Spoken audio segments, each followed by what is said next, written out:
Review of the first week of the finals. We started at the MCG with Collingwood versus Melbourne. This was a very hard-fought game between both very good clubs, both being expected to maybe make the grand final. But I think once again it kind of shone through that Melbourne's forward line is just going to be very hard to find goals. And I think we show that with the St Kilda game, which we'll talk about in a minute. But yeah, Melbourne only kicked 7 goals this game. Yes, it was a low-scoring game, but Tom McDonald had a couple of good moments in the second half, but was hardly cited for the majority of it. Van Rooyen, who's probably been their best forward of the year, which is insane because he's only started this year. Tall forward.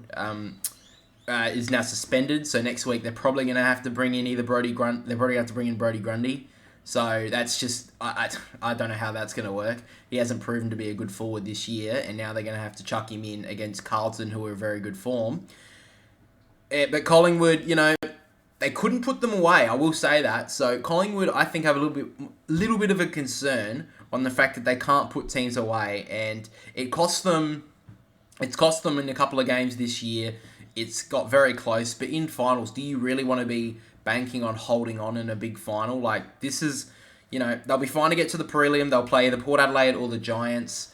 I just be a little bit concerned if I'm Collingwood that they got to shut out some games because they dominated a lot. They dominated in a lot of parts of this game, but they just couldn't get it on the scoreboard in the end. And they were very lucky that Melbourne didn't kick straight because Collingwood really were kind of lucky at a lot of stages to get through with this win. So they're good. They get a week off. They hopefully get Braden Maynard back for the prelim. But at this stage, Collingwood, I think, have a few more concerns than a lot of people are bringing up. But nonetheless, we get to the votes. 3 votes went to Steele Sidebottom, 2 votes went to Max Gawn, and 1 vote went to Christian Petrarca. Sidebottom, he's one of the oldest players at the club, just behind Pendlebury, of course.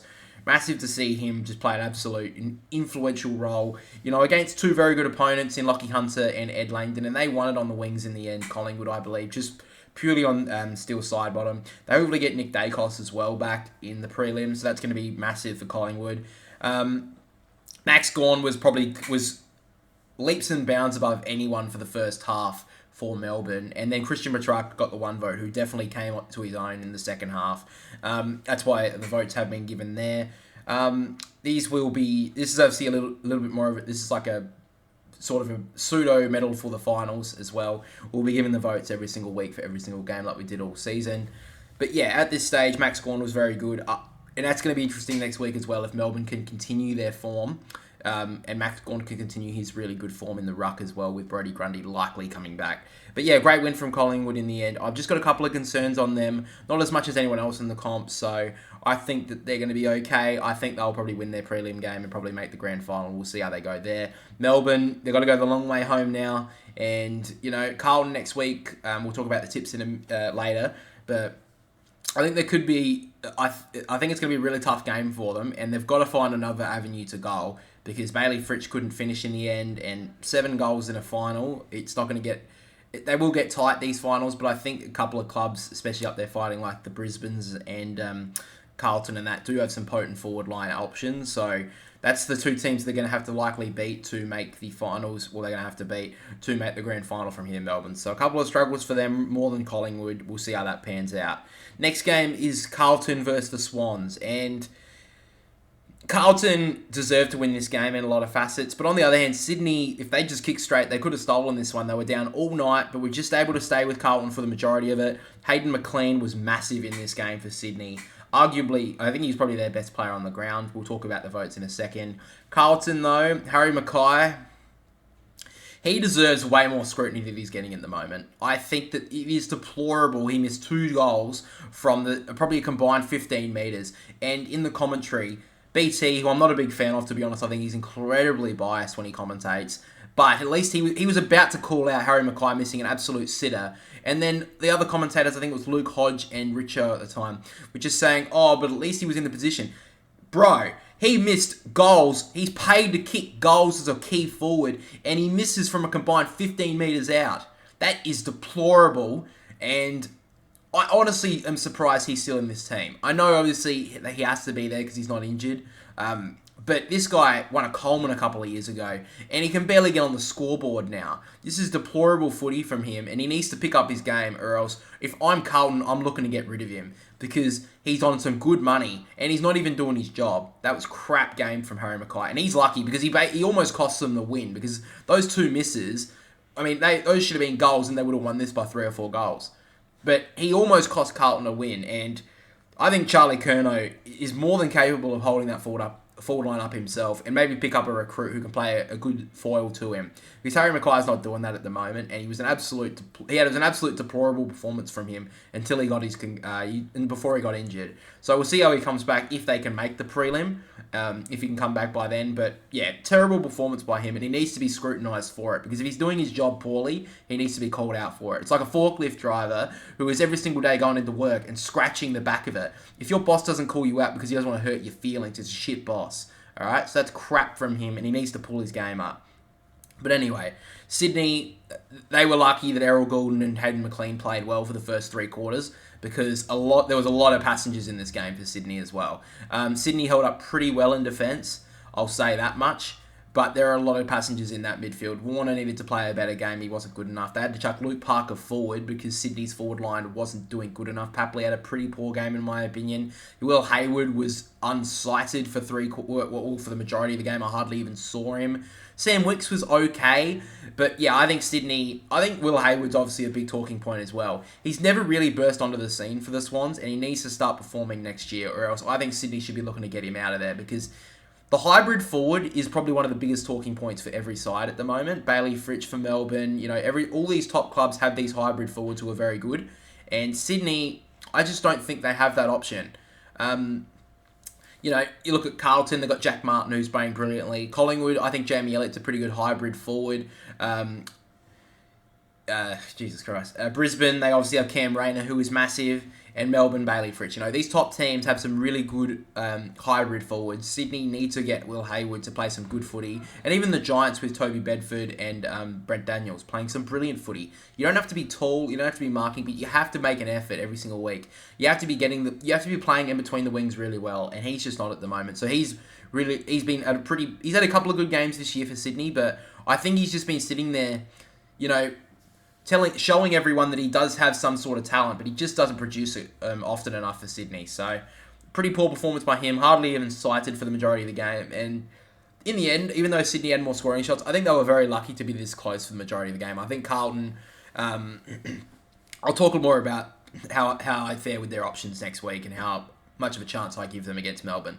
But with the votes, I gave the 3 votes to Sam Walsh. He was massive, really stood up with the lockdown role on Paddy Cripps. He just couldn't get much into the game until the last quarter, but Sam Walsh really stood up for his captain. Hayden McLean, I gave the 2 votes. He was really good for Sydney, really coming-of-age game. He obviously played in the grand final last year, but Sydney was smashed off the park, so you can't really account that game for a finals performance. But this could really be a coming-of-age game for Hayden McLean. He was massive for Sydney. He took some really good contested marks when a lot of players on the ground couldn't, and he was a big reason why Sydney stayed in the game. So I think next year with Sydney, if they do get Brodie Grundy, he'll be a big second ruck for them. And taking those contested marks as a key forward is going to be massive for Sydney next year. And then the 1 vote went to Errol Goulden. He was fighting hard for that 1 vote. Blake Acres as well was fighting hard for that vote. But I gave it to Errol Goulden because I think he really got Sydney back into this game a lot of times. And he's just been massive all year for Sydney. So he definitely deserved that All-Australian spot, and good job for him. But yeah, Carlton was too good in the end, and they go to the final next week, where they do have a lot of chance. After that, though, we get to probably this is probably the least talked about final from the whole weekend, which was St Kilda versus the GWS. Giants really pulled away in the 3rd quarter, I believe it was. Or was it the 2nd? I watched this game and I can't even remember. Christ. Anyway, the Giants really pulled away, and I think they're going to be dangerous going into the rest of September, because one thing that really didn't happen in the Giants game was Toby Green getting away. I know he did set up a few goals, but I think Cal Wilkie played okay on him for a lot of the game. But the Giants just found other avenues to goal. Jake Riccardi had a massive influence on this game. Bedford and Brent Daniels were good at half forward. Josh Kelly had a massive performance, and Tom Green was massive as well. Kieran Briggs. They all really stood up in this game, and yeah, St Kilda, I think they've overachieved this year. I know that a lot of people would say, they weren't that far off last year, so you can't really say they're overachieved. I think that a lot of people at the start of the year would have been seeing them going backwards. So for them to have made the finals was, I think, very good for them. I honestly, at this stage, I can't see them doing it next year. But that's just my opinion. I think St Kilda did well to stay in this game because I think the Giants had a lot of chances to just rip this game apart. But St Kilda did stay with them, made it interesting to the last quarter. But Adam Kingsley, I think he should be I know they're probably going to give the Coach of the Year to whoever makes the grand final.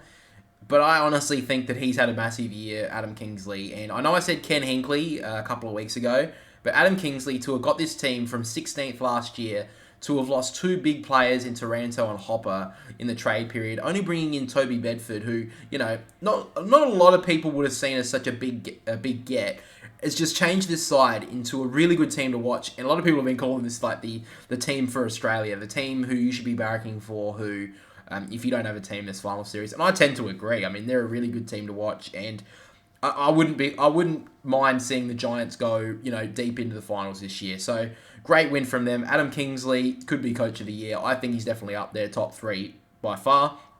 But now we get to the votes. Tom Green, he got the 3 votes. He just pipped out Josh Kelly, in my opinion, because I think at the end of the day, Tom Green really went well in all the way through the game. I think Josh Kelly really got tagged well by got tagged pretty well in the second half. But I think when the game was really to be won in that first half, Josh Kelly really stood up and was massive, and it was too late for Winhager to go to him. The damage was done. And the one vote may surprise a few people. I know Rowan Marshall had a lot of touches and stuff, but I actually gave it to Kieran Briggs. And the reason why I think that is, I think he dominated around the ground with Rowan Marshall. Now, I know Marshall's always going to get his touches. He's definitely one of the best ruckmen in the league. But Kieran Briggs really stood up in the ruck contest. It's really helped out his midfielders. And bringing back Stephen Coniglio next week is really going to help this midfield for the Giants, who are already massive in this first final. So I give them a real chance against the loser of the next game, which is Brisbane versus Port Adelaide. The Lions kicked straight. They did really well. 19 goals, 9. I think they were 15 goals, 5 at three-quarter time. So that was just very good. They took their chances. Port Adelaide were very lucky, I think, to be this close for a lot of the game. They kept on coming back at Brisbane, but at the end of the day, Brisbane just pulled away. And 48-point win in a final, that's pretty big. Brisbane will relax and go to the prelim with another home final, which is going to be really hard for Carlton or Melbourne having to play that. Joe Danaher was massive. He kicked 5 goals. He really needed to stand up, and he needs to stand up this final series to get Brisbane over the line. He was really good. Cam Rayner in the first half was absolutely massive. He kicked 3 goals? Yeah, 3 goals. And just played really well for Brisbane. I will give one little shout out to Ollie Lord. He was really good for Port Adelaide. He was their best forward by far.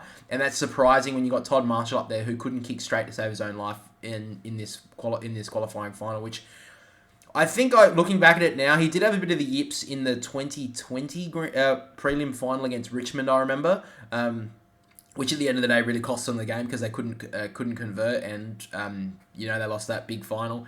And maybe he's got the yips again in finals. So Ken Hinkley really has to get to him this week and just has to tell him, look, you just need to relax when you go for goal and you'll be fine. Because at the end of the day, when they had a chance to come back, Port Adelaide, they really couldn't. They couldn't, produce a comeback because they weren't kicking straight at big opportunities. And McCluggage played really well. And the other player I want to talk about, I'll save when I make the votes. But really good game from Brisbane. They're going to be hard to beat in their prelim final at home. Still yet to lose a game at the Gabba this year. And I think they've had like 50 wins in the past 58 or something at the Gabba. So, I mean, any team that goes up there is going to have a tough job to do, really lock down this attacking line. And I really, at the moment, this may be a bit of a surprise, but I really give Brisbane a big chance at the premiership now. I think their defence is actually standing up really well. If they get past the prelim final, because we've seen them choke at this stage of the season a lot of times, if they can make it past the prelim and finally get to the grand final, I give them a chance in the granny. So they're actually I think at the moment, I know this may surprise a lot of people, but they're my premiership favourite right now. So that's just a call from me. Everyone can roast me in the comments for it. But to the votes now, Joe Danaher got my 3 votes. 5 goals in a final was massive and really got them going. Hugh McCluggage got the 2 votes. He was really good in the middle, and when he looked like he may have gone down with an injury, I think it was in the second quarter, he really, that was going to be a really big loss, but he came back onto the ground and had a huge influence on this game. So he got the 2 votes. And the 1 vote went to Jasper Fletcher. Now, this guy has only played, I think, a handful of games before his first ever final. He kicked 3 goals from the wing, and he was just massive. Jasper Fletcher may just be coming of age moment for him. I know I've said that a few times in this episode, but Jasper Fletcher really stood up in his first ever final, and we'll see if he can back it up again in the prelim. But playing as a young wingman, sometimes you can have your cold days out on the wing. Sometimes it can be on the outer side. But he took his role in that game and played an absolutely massive role for the Lions in this one. And they've got someone there who they can really work on. The father-son pick, Jasper Fletcher, really coming of age game for him, and he got the 1 vote in the end.